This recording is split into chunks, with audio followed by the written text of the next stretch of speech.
नमस्कार, मैं रोहित महाजन आज आपके सामने जो है मुख्यमंत्री सहारा योजना ऑनलाइन कैसे आवेदन करते हैं उसके रिलेटेड वीडियो लेके आ गया हूँ।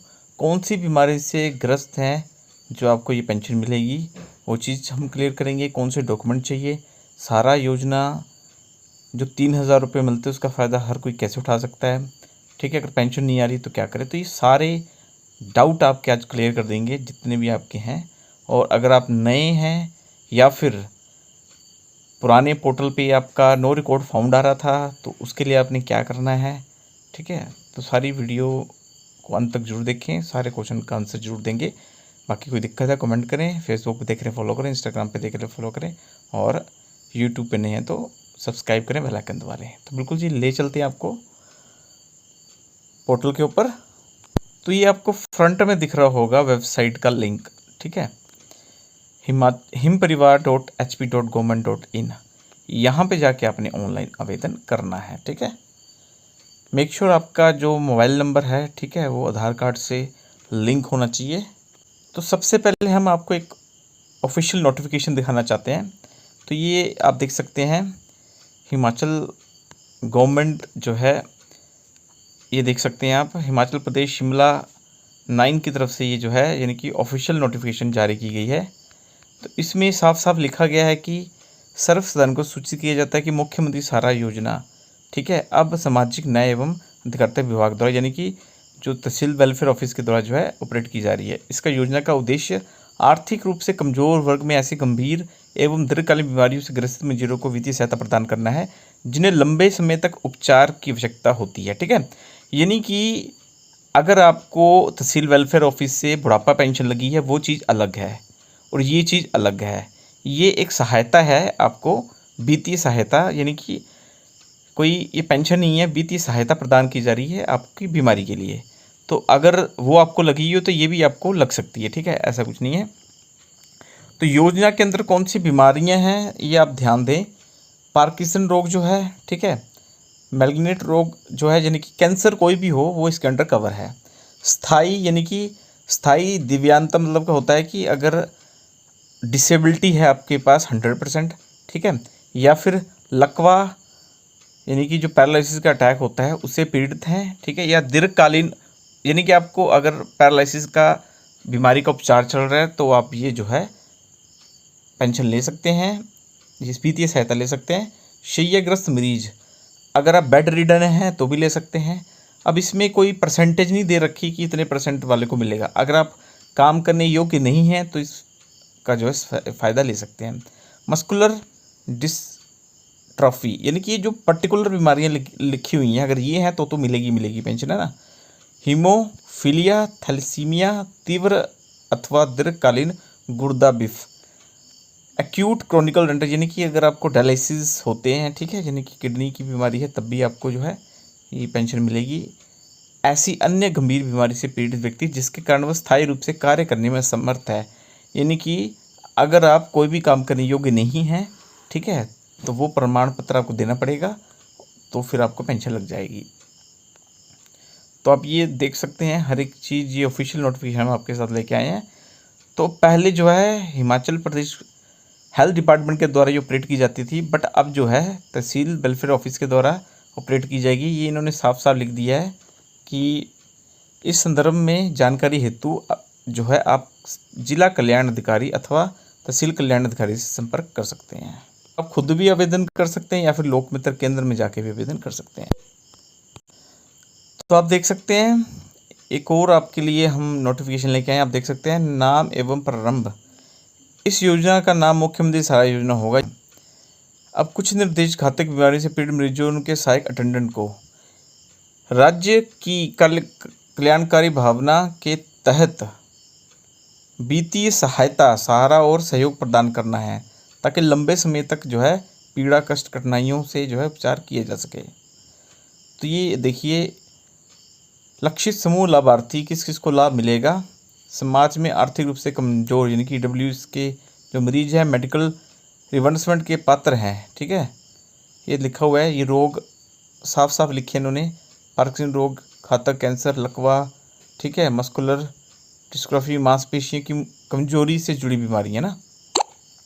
बेड रिडन, हीमोफीलिया होता है रक्त का थक्का न जमने की बीमारी, थैलेसीमिया होता है अनुवांशिक रक्त विकार, किडनी फ्लेयर, एक्यूट अचानक होने वाली क्रोनिक बीमारी गुर्दे की विफलता है ना, और अक्षमता यानी कि कोई भी अन्य बीमारी जिसके कारण हमेशा इनकैपेसिटेट हो गए हैं। तो ये आप देख सकते हैं। अब फोर्थ पॉइंट देखिए, रोग की पुष्टि कैसे होगी। ये चिकित्सा उपचार का रिकॉर्ड, इतिहास, मेडिकल रिकॉर्ड या फिर यूडीआईडी कार्ड आपके पास होना चाहिए ना। और आर्थिक रूप से कमज़ोर की परिभाषा देख लीजिए, बीपीएल 4 लाख से नीचे, ठीक है। परिवार का अर्थ पत्नी, पति और आश्रित बच्चों का परिवार होगा। और वित्तीय सहायता 3000 मिलेगा जो कि अकाउंट में जाएगा। दस्तावेज कौन से चाहिए, आधार कार्ड, चिकित्सा रिकॉर्ड मामले का इतिहास, बोनाफाइड हिमाचली, बीपीएल प्रमाण पत्र या आय प्रमाण पत्र, बैंक अकाउंट है ना। बाकी प्रत्येक 6 महीने बाद प्रस्तुत किए जाने वाले दस्तावेज, लाइफ सर्टिफिकेट, बीपीएल सर्टिफिकेट और साथ में सक्षम चिकित्सा प्रमाण पत्र पुष्टि बीमारी का है ना। तो अब ये देखिए, ये इन्होंने वेबसाइट दे रखी है, यहाँ पे जाके आपको अप्लाई करना पड़ेगा, ठीक है। तो ये चीज़ पूरी अब आपको क्लियर हो चुकी होगी। अब ले चलते हैं पोर्टल पे। तो ये वेबसाइट हमने जो है एंटर कर दी है, ये खुल गई है, ठीक है। तो ये वेबसाइट ओपन हो चुकी है, अप्लाई हियर की ऑप्शन आ रही है, तो यहाँ पे हमने क्लिक करना है। यहाँ सिटीजन लॉगिन पे जाना है। अब यहाँ पे आप मोबाइल नंबर से कर सकते हैं, हिम एक्सेस की आईडी अदर से। जो आपका रजिस्टर आधार कार्ड वाला मोबाइल नंबर है वो डाल के आप जो है क्लिक कर सकते हैं। नंबर डालना है, ओटीपी डालना है, कैप्चा डालना है, फिर डायरेक्ट आप इस पेज पे पहुँच जाएंगे, ठीक है। ई कल्याण करके पोर्टल ये आपको दिख रहा होगा, ठीक है। न्यू एप्लीकेशन दिख रही होगी, सिलेक्ट स्कीम आपने करना है। यहाँ पे आप गए, यहाँ पे आप देख सकते हैं ये हर एक चीज़ आ रही है। तो लास्ट है सहारा, ठीक है। बाकी भी स्कीम्स देख सकते हैं, यहाँ आप जो अप्लाई कर सकते हैं। तो सहारा पे जाना है। अब यहाँ पे आपको दिख रहा है आपको क्या क्या डॉक्यूमेंट लगेंगे। सपोर्टिंग डॉक्यूमेंट ये दे रखे हैं, एलिजिबिलिटी क्राइटेरिया दे रखा है, ठीक। तो ये हम ऑलरेडी डिस्कस कर चुके हैं। तो जैसे हम प्रोसेस पर क्लिक, तो ये आपको जो है एप्लीकेशन फॉर्म आ गया, फैमिली डिटेल आ गई, इनकम एंड बैंक डिटेल आ गई, अपलोड डॉक्यूमेंट आ गए, डिक्लेरेशन आ गई। ये सारी कंडीशन आपको जो है अप्लाई करनी पड़ेंगी। अब यहाँ पे आ जाएगा आपका डिजीज़ नेम, ठीक है, कौन सी बीमारी है, ये बीमारी दी हुई है। अगर आप अदर है तो any other disease which is person related to permanent incapacitated आ जाएगा। इसके बाद अगर आप बीपीएल या ईडब्ल्यूएस हैं तो यस करेंगे, ठीक है। बाकी क्या आपकी फैमिली का कोई है तो नहीं जो मेडिकल रिमबर्समेंट लेता हो, पेंशन तो नहीं लगी। अगर है तो यस करेंगे, वो तो फिर एलिजिबल नहीं होगा, नहीं है तो नो करेंगे। फिर पहला पोर्शन जब कंप्लीट हो जाएगा उसके बाद आपने फैमिली डिटेल सारी डाल देनी है, इनकम बैंक डिटेल डाल देनी है, और जो आपके मेडिकल रिकॉर्ड है, बीपीएल या फिर इनकम सर्टिफिकेट है, साथ में बेड रिडन का सर्टिफिकेट है, ठीक है, वो सारे अपलोड कर देने हैं। उसके बाद डिक्लेरेशन सबमिट कर देना है। तो इस प्रकार से फिर आपकी जो है अप्रूवल के लिए तहसील वेलफेयर ऑफिस जाइए और आप पेंशन के हकदार हो जाएंगे। और अधिक जानकारी के लिए एक बार आप ऑफिस में जाके कंफर्म कर सकते हैं। तो गाइस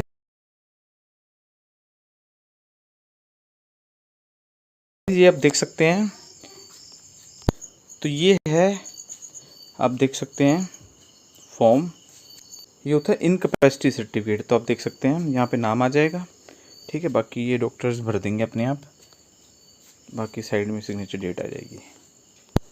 और ये है आपका लाइफ सर्टिफिकेट है ना, ये आप देख सकते हैं। लाइफ सर्टिफिकेट कोई भी गज़टेड ऑफिसर बना सकता है, ठीक है। ये हॉस्पिटल में बन जाता है या कहीं से भी बनवा सकते हैं, गज़टेड ऑफिसर कोई भी बना सकता है। ये होता है जीवन प्रमाण पत्र कि आप जीवित हैं, ठीक है। तो ये आपको डिस्क्रिप्शन में लिंक दे देंगे या टेलीग्राम में वहाँ डाल देंगे, वहाँ से आप जो डाउनलोड कर सकते हैं। तो इन शॉर्ट अब आपको क्लियर हो गया होगा। अगर आपका केस हेल्थ डिपार्टमेंट के द्वारा ऑलरेडी जा चुका है तहसील ऑफिस में, ठीक है, और आपकी डॉक्यूमेंट वेरिफिकेशन हो चुकी है तो आपको पेंशन आ जाएगी। सेकेंडली, अगर आप पहले चेक कर रहे थे वहाँ पर नो रिकॉर्ड फॉर्म आ रहा था, ठीक है, तो आप यहाँ जाके यानी कि सहारा की वेबसाइट पे जाके चेक कर लेते थे। पर अब यहाँ पे साफ साफ लिखा रहा है कि मुख्यमंत्री सहारा योजना जो है ESOMS यानी कि तहसील वेलफेयर ऑफिस में शिफ्ट की जा चुकी है, ठीक है।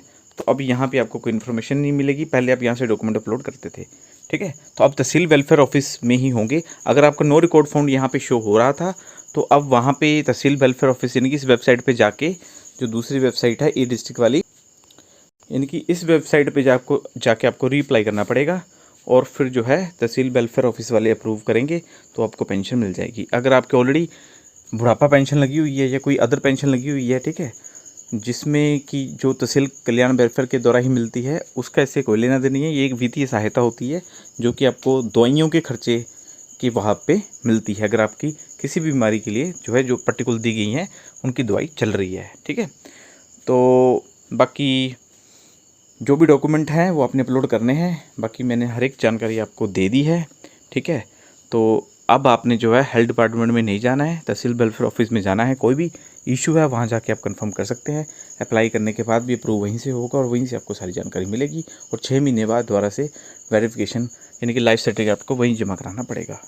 तो आई होप आज की वीडियो अच्छी लगेगी। अगर कोई दिक्कत है कमेंट करें, वीडियो को लाइक कीजिए, सभी के साथ शेयर कीजिए। जितने भी आपके ऐसे लोग हैं जो कि इस पेंशन के हकदार हैं, जो कि बेड रिडन हैं, इन बीमारियों से ग्रस्त है, उन तक ये वीडियो ज़रूर पहुंचाएं और ताकि वो लोकमित्र केंद्र से खुद अप्लाई कर सकते हैं, ठीक है। क्योंकि 3000 रुपया बहुत होता है, ठीक है। दवाई के रूप में अगर आपको 3000 रुपये की दवाई ही निकल जाए वो भी बहुत बड़ी बात होती है ना। तो ये पेंशन अब ज़रूर आपको मिलेगी। मैंने हर एक डॉक्यूमेंट, हर एक जानकारी आपको दे दी है। तो वीडियो को जो है सभी जो भी लाभार्थी हैं जिनको पहले पेंशन मिल रही थी या फिर जो हकदार है उन तक जरूर पहुंचाइएगा, ठीक है। कोई भी दिक्कत हो कमेंट करें। तो आज की वीडियो अच्छी लगी, इन्फॉर्मेटिव लगी, वीडियो को लाइक, चैनल को सब्सक्राइब जरूर करें।